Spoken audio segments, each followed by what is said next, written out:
ನಮಸ್ತೆ ಸ್ನೇಹಿತರೆ, ಎಲ್ಲರಿಗೂ ನವರಾತ್ರಿ ಹಬ್ಬದ ಶುಭಾಶಯಗಳು.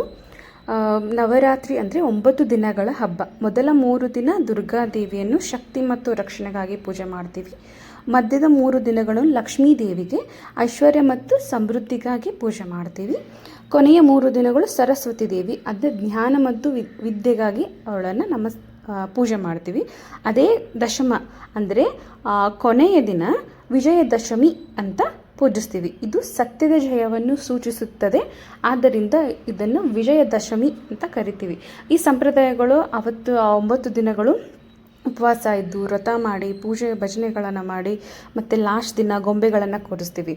ಮತ್ತು ಅಷ್ಟಮಿ ಅಥವಾ ನವಮಿ ದಿನ ಮಾಡುವ ಪೂಜೆಯೇ ಕುಮಾರಿ ಪೂಜೆ. ಕುಮಾರಿ ಅಂದರೆ ಕನ್ಯಾ ಪೂಜೆ. 2 ರಿಂದ 10 ವರ್ಷದ ಹೆಣ್ಣು ಅಂದರೆ ಚಿಕ್ಕ ಮಕ್ಕಳನ್ನು, ಹೆಣ್ಣು ಮಕ್ಕಳನ್ನು ಭಕ್ತಿ ಭಾವದಿಂದ ಪೂಜಿಸುವ ಪೂಜೆಯನ್ನು ಕುಮಾರಿ ಪೂಜೆ ಅಂತ ಕರಿತೀವಿ.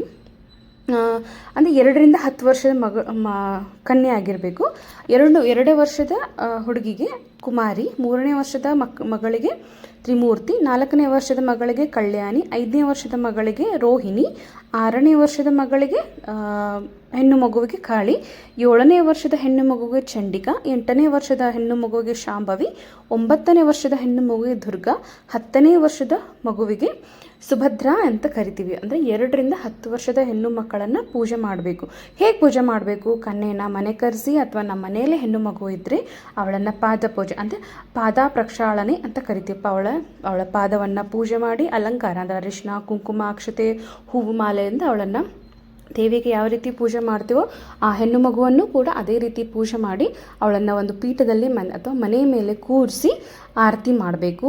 ಆಮೇಲೆ ಅವಳಿಗೆ ಇಷ್ಟವಾದ ತಿಂಡಿ, ಆ ಮಗು ಯಾವುದನ್ನು ಇಷ್ಟಪಡುತ್ತೋ ಆ ತಿಂಡಿನ ಮಾಡಿ ಅವರಿಗೆ ನಾವು ದೇವರಿಗೆ ಯಾವ ರೀತಿ ನಮಸ್ಕಾರ ಮಾಡ್ತೀವೋ ಅದೇ ರೀತಿ ಆ ಮಗುವಿನ ಹೆಣ್ಣು ಮಗುವಿಂದ ಆಶೀರ್ವಾದ ಪಡ್ಕೋಬೇಕು. ಇದು ಮನೆಯಲ್ಲಿ ಹೆಣ್ಣು ಮಗು ಇದ್ದರೆ ಈ ರೀತಿ ಮಾಡ್ಬೋದು. ಇಲ್ಲ ಬೇರೆ ಮಕ್ಕಳನ್ನಾದರೂ ನೀವು 2 ರಿಂದ 10 ವರ್ಷದ ಮಕ್ಕಳನ್ನು ಕರೆದು ಮಾಡ್ಬೋದು, ಏನು ತೊಂದರೆ ಇಲ್ಲ. ಈ ರೀತಿಯಾಗಿ ನೀವು ಕುಮಾರಿ ಪೂಜೆ ಅಷ್ಟಮಿ ಅಥವಾ ನವಮಿ ದಿನ ಈ ಪೂಜೆಯನ್ನು ಮಾಡಿ. ನಾನು ಈ ಕುಮಾರಿ ಸ್ತೋತ್ರವನ್ನು ಲಾಸ್ಟಲ್ಲಿ ಹಾಕಿದ್ದೀನಿ, ಹೋಗಿ ಚೆಕ್ ಮಾಡಿ. ದೇವಿ ಮುಂದೆ ಇದನ್ನು ಅಟ್ಲೀಸ್ಟ್ 11 ಸರಿಯಾದರೂ ಪಠನ ಮಾಡಿ. ನಿಮ್ಮ ಎಲ್ಲ ಕಾರ್ಯಗಳು ದೇವಿಯಿಂದ, ದುರ್ಗೆ, ಲಕ್ಷ್ಮಿ, ಸರಸ್ವತಿಯಿಂದ ಎಲ್ಲ ಒಳಿತಾಗಲಿ. ಎಲ್ಲರಿಗೂ ವಿಜಯದಶಮಿಯ ಹಾರ್ದಿಕ ಶುಭಾಶಯಗಳು. ಮನೆಯಲ್ಲಿ ಹೆಣ್ಣು ಮಗು ಇದ್ದರೆ ಅದು ಒಂದು ಸ್ವರ್ಗ ಇದ್ದ ಹಾಗೆ.